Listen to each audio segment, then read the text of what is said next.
اس لیے میں کہہ رہا ہوں کہ بے شک کام کرنا ہے، مگر نیتوں کو ٹٹولتے رہنا ہے کہ کس کے لیے کر رہا ہے، کس کو خوش کرنے کے لیے کر رہا ہے، کہ اللہ کے لیے کر رہا ہے، قوم کے لیے کر رہا ہے۔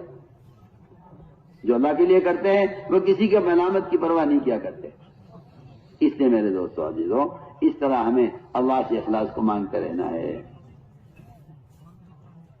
اگلی بات یہ ہے کہ لایانی سے اپنے آپ کو بچانا ہے۔ میں پھر دوبارہ آپ سے عرض کر دیتا ہوں کہ جماعت میں ساتھی منع کرنے کے باوجود باز نہیں آتے، موبائل لے کر جاتے ہیں، یہ وہ سب سے بڑی لایانی ہے جو آپ کے ہر عمل کو برباد کر رہی ہے، معاشرے کو برباد کر رہی ہے، اور آپ اس بات کو ماننے کو تیار نہیں کہ اس کو چھوڑ کے نکل جائیں۔ جب یہ نہیں تھا، جب کیا کرتے تھے؟ اللہ جزائے خیر دے، ہمارے یہاں ایک جماعت آئی کویت سے، اب ماشاءاللہ بڑے لوگ، مالدار لوگ سب،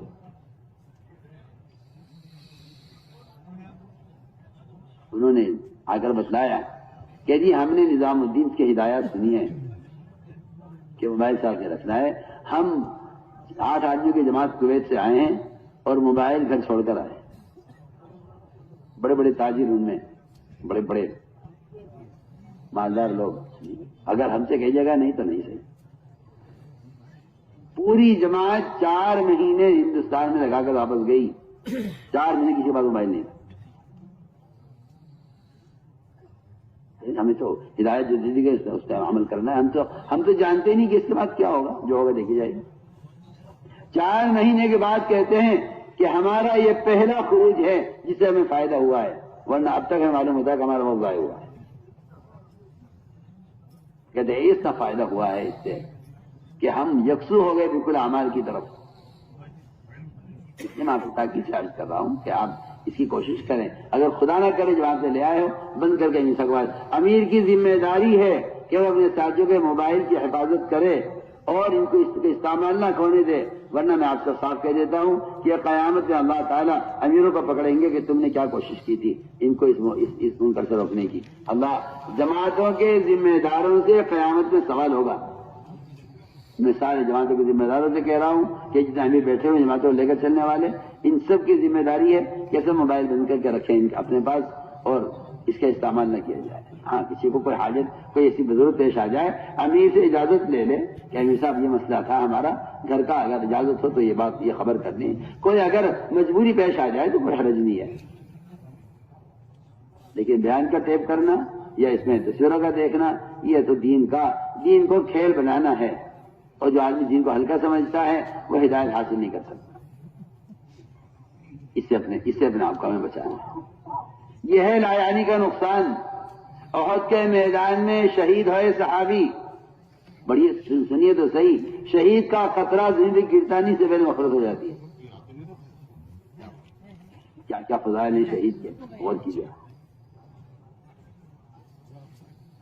صحابی شہید ہوئے احد کے میدان میں، جنازہ اٹھا کر یہاں سے گھر لے جایا گیا ان کا، اللہ کے رسول صلی اللہ علیہ وسلم تشریف لے گئے ان کے حوالے کی تسلی کے لیے۔ جنازہ رکھا ہوا تھا، ان کی والدہ نے کہا میرے بیٹے تمہیں جنت مبارک ہو۔ آپ نمائیں ان کی والدہ سے، تم نے اس کو جنتی کیسے کہہ دیا؟ تمہیں کیا معلوم اس نے اللہ کے راستے میں نکل کر لایانی بات کی ہو؟ ہم سوچیا ہمارے پاس وقت فارغ تھا، ظہر کے بعد لمبا وقت تھا، تعلیم ہو گئی، بیٹھ گئے، ہاں بھائی تو دکان کھول کے آیا، بند کر کے آیا، ہاں بھائی کھیت کے آگے کیا ہو رہا ہے اور تیرے گھر میں کیا ہو رہا تھا، تو چلا تھا، تو کب واپس جاوے گا، میں کب واپس آؤں گا؟ یعنی لایانی باتیں۔ میں سوچتا ہوں، میں نے کہا دین سیکھنے کے لیے نکلے ہیں، سکھانے کے لیے نکلے ہیں، انہیں فرصت کہاں سے مل گئی اس کی؟ وقت ہی نہیں ہے دائی کے پاس۔ ہم نکل کے لایانی باتیں کر لیتے ہیں، اور وہاں صحابی شہید ہوئے اللہ کے راستے میں، والدہ کہہ رہی جنتی میرا بیٹا، فرمایا کیسی جنتی کہہ دیا تم نے اس کو؟ اس نے جماعت میں گھر کے بیکار باتیں کی ہوں گی۔ سوچیے آپ، تو اس لیے ہمیں اس سے اپنے آپ کو بچانا ہے۔ 3 کاموں میں ہمارا وقت گزرے، بس دعوت میں، عبادت میں، سیکھنے سکھلانے میں۔ حضرت فرمایا کرتے تھے یہ 3 کام اگر دنیا میں نہ ہوتے عمر دنیا میں رہنا پسند نہ کرتا۔ حضرت عمر کا قول ہے اگر اللہ کے راستے میں پھرنا نہ ہوتا عمر دنیا میں رہنا پسند نہ کرتا۔ آج کے مسلمانوں کو دیکھیے آپ، یہ کہتے ہیں پھرنا بھی کوئی کام ہے۔ حضرت عمر کیا کہہ رہے ہیں؟ اگر پھرنا نہ ہوتا جماعت میں تو میں دنیا میں رہنا پسند نہ کرتا۔ آج کا مسلمان کہتا ہے پھرنے کی اس کا فائدہ ہے، اس زمانے میں کافر کہتا تھا محمد صلی اللہ علیہ وسلم سے کہ آپ پھرتے کیوں ہیں دین کو لے کر، بیٹھیے ایک جگہ دین سکھانا آ جائے گا آپ کے پاس۔ ایک کافر کی بات آج ایک مسلمان کہہ رہا ہے، پھرنے کی ضرورت ہے۔ اور کمر کا قول میں عرض کر رہا ہوں، فرماتے تھے اللہ کے راستے میں اگر پھرنا نہ ہوتا تو میں دنیا میں رہنا پسند نہ کرتا۔ اور دوسری بات یہ فرماتے تھے کہ اگر اللہ کے مطلب میرے میں سجدے کرنا نہ ہوتا تو میں دنیا میں رہنا پسند نہ کرتا۔ تیسری بات یہ فرماتے تھے کہ اگر علماء حق کی مجلسوں میں بیٹھ کر علم کی باتوں کو چن چن کر بندہ پیدا کرنا نہ ہوتا تو میں دنیا میں رہنا پسند نہ کرتا۔ دعوت، تعلیم، عبادت، یہ تین کام میں بیان کر رہے ہیں۔ اگر دنیا میں تین کام نہ ہوتے تو میں آخرت کو ترجیح دیتا، آخرت کو پسند کرتا۔ اپنے آپ کو ہمیں ان تین کاموں کے اندر ہی مشغول رکھنا ہے۔ یہ ہیں میرے دوستو 6 نمبر جن کی ایک عملی مشق میں نے آپ کے سامنے عرض کر دی ہے۔